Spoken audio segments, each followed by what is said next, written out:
Hi അസ്സാം വലൈക്കും. ഇന്ന് വന്നിട്ടുള്ളത് ഒരു ഗ്ലാസ് പുഡിങ്ങിൻ്റെ റെസിപ്പി ആയിട്ടാണ് കേട്ടോ.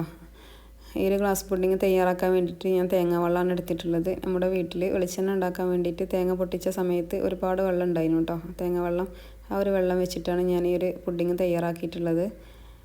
അപ്പോൾ നമുക്കിതെങ്ങനെയാണ് തയ്യാറാക്കിയതെന്ന് കണ്ടു നോക്കാം. അപ്പോൾ തയ്യാറാക്കാൻ വേണ്ടിയിട്ട് ഒരു പാൻ വെച്ച് കൊടുത്തിട്ടുണ്ട് കേട്ടോ. പാൻ ചൂടായതിനു ശേഷം അതിലേക്ക് 250 ml കപ്പിൽ 4 കപ്പ് വെള്ളം ഒഴിച്ച് കൊടുക്കുക. ലിറ്റർ അളവിലാണെങ്കിൽ 1 ലിറ്റർ വെള്ളം കേട്ടോ. ഇനി നമുക്കിതിലേക്ക് വേണ്ടത് ചൈന ഗ്രാസാണ്.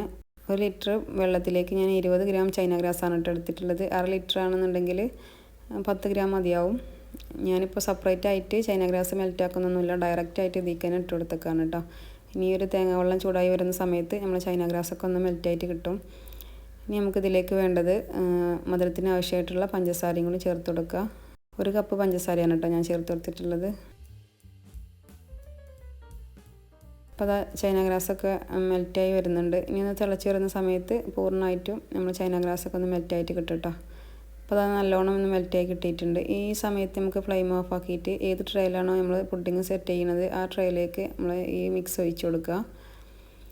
അപ്പോൾ ഈ ഒരു ട്രേയിലാണ് കേട്ടോ ഞാനിതൊന്ന് സെറ്റാക്കി വെക്കുന്നത്. അപ്പോൾ കാണാൻ ഭംഗിക്ക് വേണ്ടിയിട്ട് അധികം മൂക്കാത്ത തേങ്ങ ഉണ്ടാവുമല്ലോ, ആ ഒരു തേങ്ങൻ്റെ അടിഭാഗം ആ ബ്രൗൺ കളറൊന്ന് ചെത്തി കളഞ്ഞിട്ട് ഇതുപോലെ ചെറിയ കഷ്ണങ്ങളാക്കിയിട്ട് അത് കാണാൻ ഭംഗിക്ക് വേണ്ടിയിട്ട് കഴിക്കുന്ന സമയത്തൊന്ന് കടിക്കാൻ വേണ്ടിയിട്ടും ഇതുപോലെ ഇട്ട് കൊടുക്കുന്നുണ്ട് കേട്ടോ. അല്ലാന്നുണ്ടെങ്കിൽ നമുക്ക് ഇളനീർ പളുപ്പൊക്കെ ഉണ്ടാവുമല്ലോ, അതും ഇട്ട് കൊടുക്കുക. എന്നിട്ട് നമ്മുടെ മിക്സ് ഇതിലേക്ക് ഒഴിച്ച് കൊടുക്കുക. ഇനി നമുക്ക് ചൂടാറിയതിന് ശേഷം ഫ്രിഡ്ജിൽ വെച്ചിട്ടൊന്ന് സെറ്റാക്കി എടുക്കാം കേട്ടോ.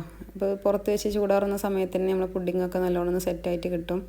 അപ്പോൾ തണുക്കാൻ വേണ്ടിയിട്ട് മാത്രം നമുക്ക് ഒരു 2 മണിക്കൂറെങ്കിലും ഫ്രിഡ്ജിൽ വെച്ച് കൊടുക്കുക. അപ്പോൾ അതൊരു 2 മണിക്കൂറിന് ശേഷം ഞാൻ ഫ്രിഡ്ജിൽ നിന്ന് എടുത്തിട്ടുണ്ട് കേട്ടോ. ഇനി നമുക്കിതൊന്ന് കട്ട് ചെയ്ത് നോക്കാം. അപ്പോൾ തേങ്ങ പൊട്ടിക്കുന്ന വീട്ടിൽ വെളിച്ചെണ്ണയ്ക്ക് വേണ്ടിയിട്ട് തേങ്ങ പൊട്ടിക്കുന്ന സമയത്തൊക്കെ ഒരുപാട് വെള്ളം കിട്ടുമല്ലോ, ആ ഒരു സമയത്ത് എല്ലാവരും ഒന്ന് ട്രൈ ചെയ്ത് നോക്കുക. നിങ്ങൾക്ക് എൻ്റെ വീഡിയോ ഇഷ്ടമായിട്ടുണ്ടെന്നുണ്ടെങ്കിൽ ഒന്ന് സബ്സ്ക്രൈബ് ചെയ്ത് സപ്പോർട്ടും കൂടി ചെയ്യണേ. അടുത്തൊരു നല്ല റെസിപ്പി ആയിട്ട് വീണ്ടും വരാം. അതുവരേക്കും അസ്സലാമു അലൈക്കും.